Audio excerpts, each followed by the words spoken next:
And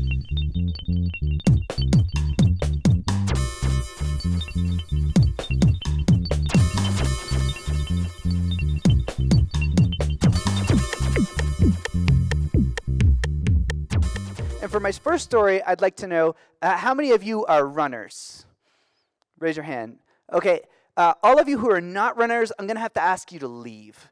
And then you can come back. Actually, you can stay. So there's a race I do every year. It just happened 2 weeks ago. It's called Últimas Noticias, and it's through the center of Quito. I love this race because there's 18,000 people who run through our city.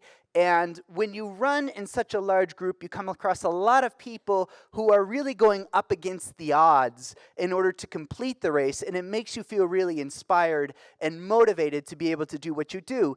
And one of the other things I love about it is that it goes through the historic center of Quito. If you've ever been to Ecuador, you know that Ecuador has this lovely, long, sprawling colonial center. It's very well maintained. It's very inspiring. It's a very vibrant community. It's not just a tourist center, but you kind of feel like you're going back in time when you go there. And one of the challenges of running there is that many of the streets are cobblestone, so they can get a bit slippery. You have to be a bit careful when you're running. And there was this one particular race where I saw ahead of me there was this older gentleman, and he was running on homemade crutches. They were wooden crutches, and he was just, as you say out west, giving her. And I think that joke works for people 35 and older. And he's just giving her. And I was looking at him, and just as I was looking at him, one of his crutches got stuck between two stones, and he fell down.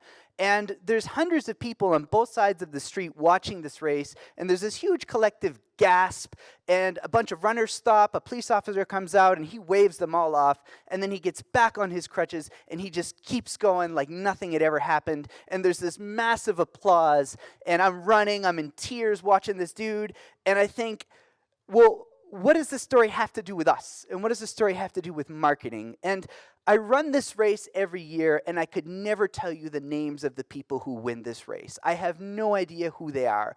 But I always remember the guy with the wooden crutches. And I remember the guy with the wooden crutches because he was extraordinary.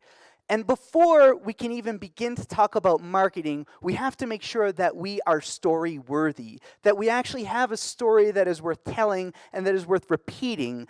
And to be story-worthy, we have to be extraordinary. And the thing about being extraordinary is that it is a choice. Being ordinary is a choice, and being extraordinary is a choice as well. Throughout my time at Google and Twitter, working with large brands, the thing I realized is that most brands don't do great marketing because they don't want to do great marketing, because they don't have the courage to do great marketing. So if we want to do great marketing, we have to ask ourselves, are we going to be an ordinary or an extraordinary brand? Because that is what's going to make the rest of our marketing journey either difficult or hard. And are we going to have the courage? Because as the song says, if it doesn't come, it doesn't matter. So let's talk about B2B marketing.